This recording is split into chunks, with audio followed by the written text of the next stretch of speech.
Essa é a primeira derrota japonesa e levanta o moral dos aliados. Recupera sua confiança. Mas ela não parece ter enfraquecido o Japão. Frustrado em Midway, no meio do Pacífico, ele continua a avançar para o sul em direção à Austrália. Darwin, a cidade mais ao norte da Austrália já bombardeada pelos japoneses, está agora se preparando para uma invasão. A primeira guerra do país.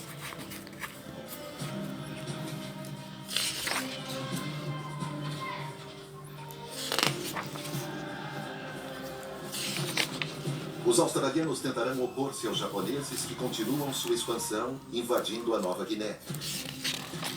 Uma ilha enorme, praticamente impenetrável, e que até então havia atraído principalmente exploradores.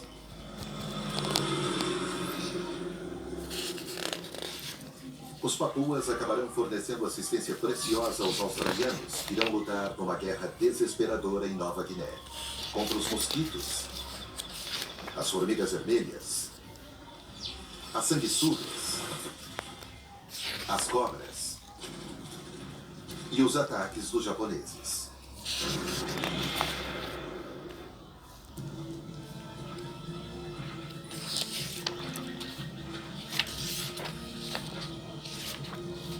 Mas agora é a ilha de Guadalcanal que preocupa os americanos. Um de seus aviões de reconhecimento revelou que os japoneses estão construindo uma pista de pouso na ilha, uma outra ameaça à Austrália.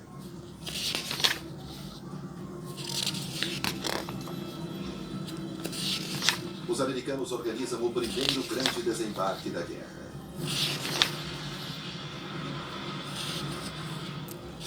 Guadalcanal, 7 de agosto de 1942.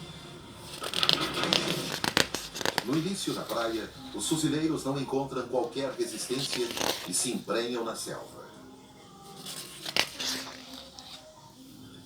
Um deles, Edwin Morgan, relata: estávamos começando a conhecer a selva. Ela estava cheia de ruídos estranhos e isso era amedrontador.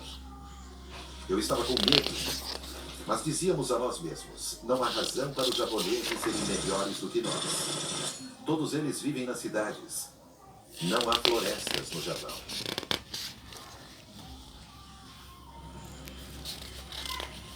Os fuzileiros são profissionais e os japoneses são obstinados.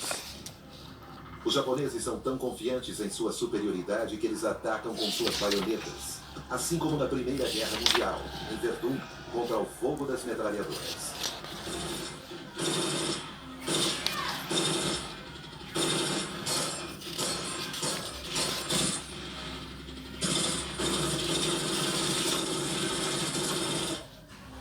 Com as mesmas consequências das de Verdun, um banho de sangue.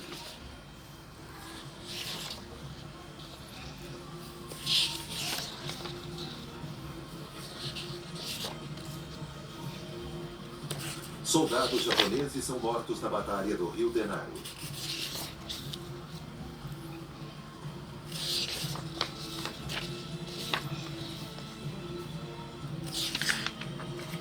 Depois disso, os fuzileiros conseguem tomar a pista de pouso. Eles a defendem e aumentam a pista para os primeiros aviões dos fuzileiros aéreos, chamados de Esquadrão Ovelha Negra.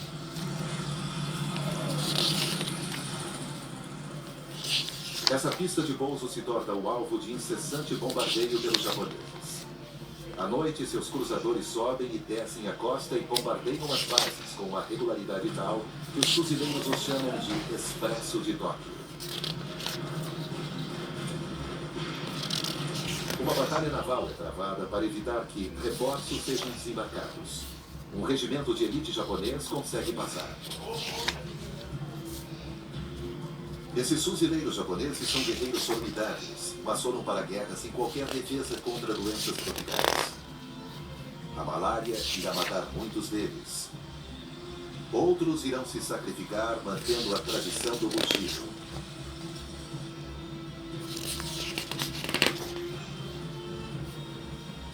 Seu comandante, Coronel Ishii, lembra a eles o lema dos samurais. O dever é pesado como uma montanha, mas a morte de um soldado é leve como uma pluma.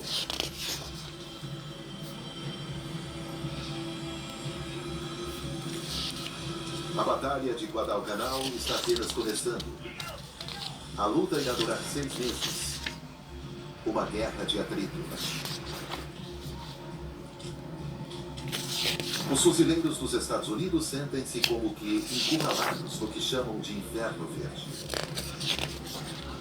Eles também estão doentes. Suas feridas ficam infeccionadas. Mas isso é apenas o começo de sua aprovação.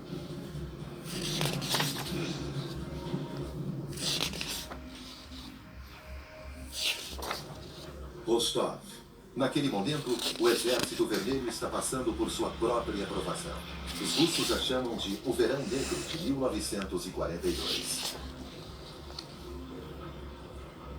Os alemães reiniciam sua marcha rumo ao leste e estão novamente fazendo prisioneiros. Menos do que no ano anterior, contudo, porque na maioria das vezes os soviéticos já se retiraram e deixaram para trás apenas terra queimada.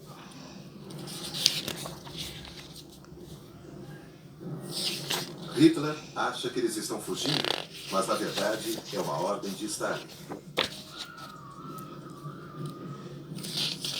Entretanto, para os Lancers, os soldados da Wehrmacht, uma feroz batalha precisa ser travada para cada cidade.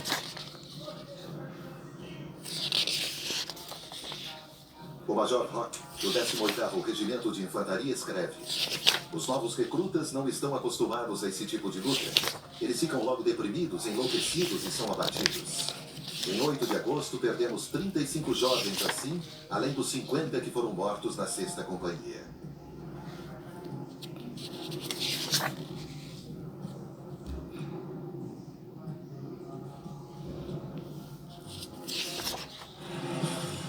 Nessa difícil situação, Hitler lança tudo o que tem. Cerca de 10 milhões de homens. Ele calcula, porém, que ainda precisa de mais de 800 mil para essa campanha decisiva. Seus aliados romenos, húngaros e italianos irão fornecer os homens, muitos dos quais são forçados a ir lutar por Hitler.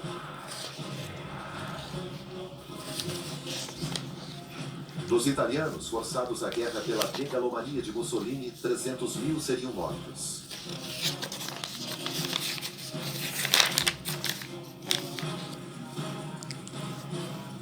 O objetivo de Hitler não é mais Moscou, mas o sul da União Soviética.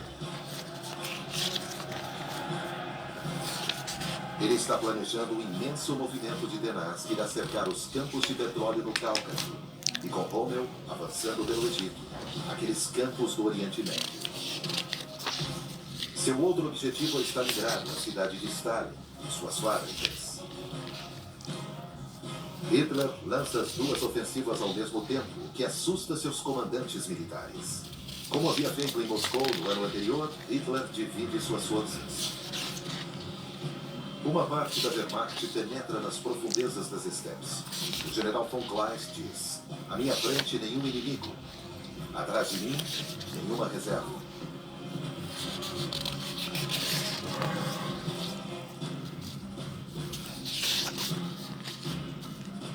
Eles chegam às montanhas do Cáucaso e seguem para a fronteira iraniana, que recentemente tornou-se uma rota de suprimento para a ajuda americana à União Soviética.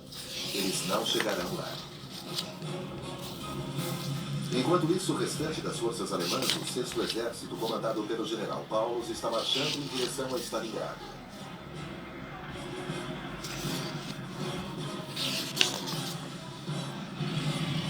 Para tentar deter o constante avanço dos tanques alemães, os russos começam a utilizar medidas desesperadas: cães.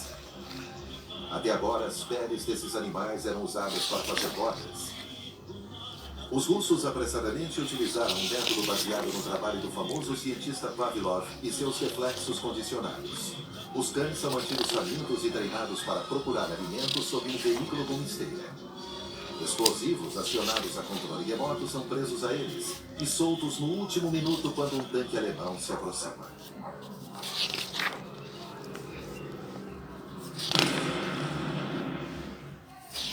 Moscou. Em agosto de 1942, Churchill e Harriman, o embaixador de Roosevelt, voam até Moscou para se encontrar com Stalin, que está exigindo que uma segunda frente seja aberta no oeste. Churchill faz seu famoso V da vitória. Mas não tem outra escolha senão admitir para Stalin que os aliados não podem ajudá-lo contra os alemães na frente oriental. Harriman promete ajuda e equipamentos, mas Stalin está furioso.